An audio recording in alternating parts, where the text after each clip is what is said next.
আসসালামু আলাইকুম। আপনাদের সকলকেই আমি জানাই আন্তরিক শুভেচ্ছা।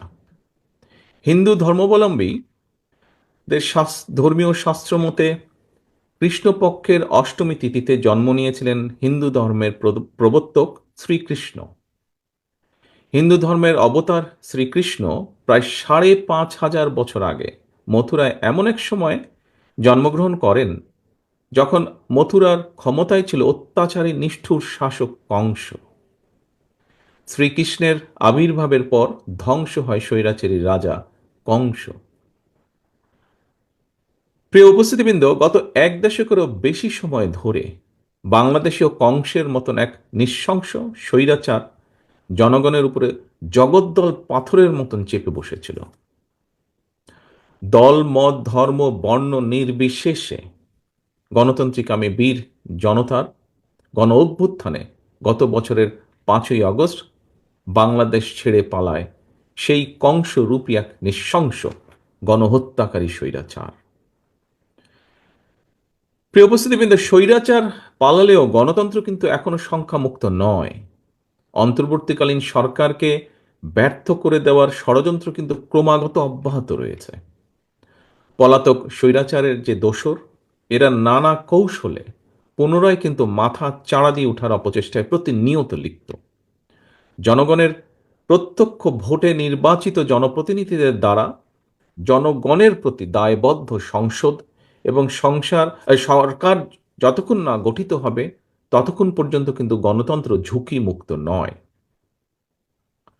সনাতন ধর্মের প্রিয় ভাই ও বোনেরা, চট্টগ্রামের জে এম সেন হল প্রাঙ্গণে আজকের এই দ্বিবার্ষিক সম্মেলনে জন্মাষ্টমী উদযাপন পরিষদের সাবেক এবং বর্তমান নেতৃবৃন্দ ছাড়াও এখানে উপস্থিত রয়েছেন বিভিন্ন মঠ মন্দিরের সাধু সন্ন্যাসী মহারাজ এবং সনাতন ধর্মের অনুরাগীগণ। এই অনুষ্ঠানে আপনারা আমাকে যে আমন্ত্রণপত্র দিয়েছেন সেখানে ১৫ লাইনের যে আমন্ত্রণপত্র, এই আমন্ত্রণপত্রে আপনাদের উল্লিখিত দুটো লাইন আমি আপনাদের মাধ্যমে বাংলাদেশের সনাতন ধর্মের অনুসারীদের উদ্দেশ্যে কয়েকটি কথা বলতে চাই। যদিও সেই কথার কিছুটা প্রতিধ্বনি জনাব আমির খসরু সাহেব ওনার বক্তব্যেও বলেছেন, আমি তারপরে উল্লেখ করতে চাই। সেই চিঠিতে আমন্ত্রণপত্রে লেখা আছে, গত ১৭ বছর সংগঠনটিকে রাজনৈতিকভাবে ব্যবহার করা হয়েছে।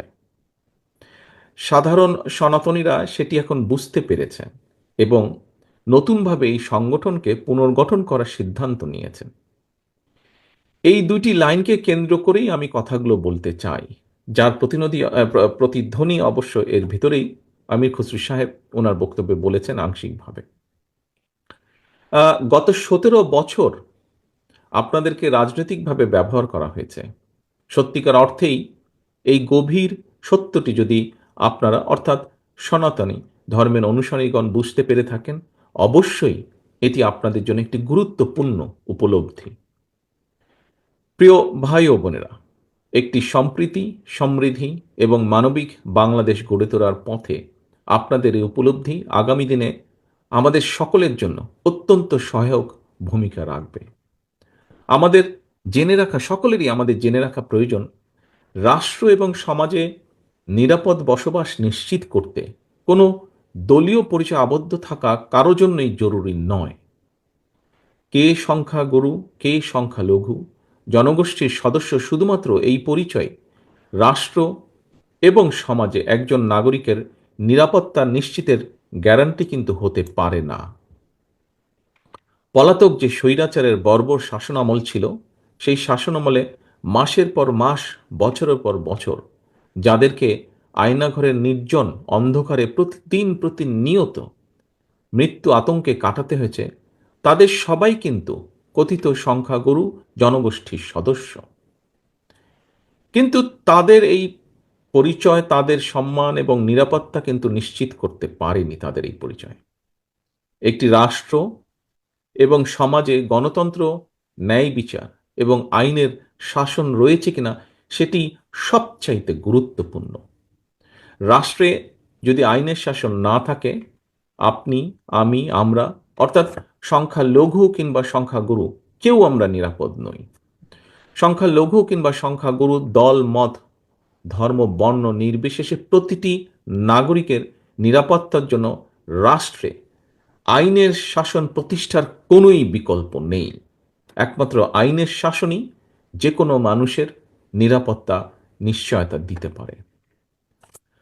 প্রিয় সনাতনী সম্প্রদায়ের ভাই ও বোনেরা, বিতাড়িত পলাতক স্বৈরাচারের সময় গত ১.৫ দশকে দেশের সংখ্যালঘু সম্প্রদায় কিংবা তাদের ধর্মীয় স্থাপনা অথবা বসত বাড়িতে হামলার ঘটনাগুলো যদি আমরা পর্যালোচনা করি, তাহলে দেখব হাতে গোনা দু একটি ঘটনা ছাড়া বাংলাদেশের সংখ্যালঘু কেন্দ্রিক অধিকাংশ হামলার ঘটনা কিন্তু কোনো ধর্মীয় কারণে হয়নি। প্রত্যেকটা ঘটনা নিবিড়ভাবে তদন্ত করলে স্পষ্ট হয়ে যাবে। এখানে আমাদের পুলিশ বাহিনীর একজন সদস্য আছেন, জনাব মাহফুজ। ওনাদের কাছে এই ইনফরমেশনগুলো অবশ্যই আছে।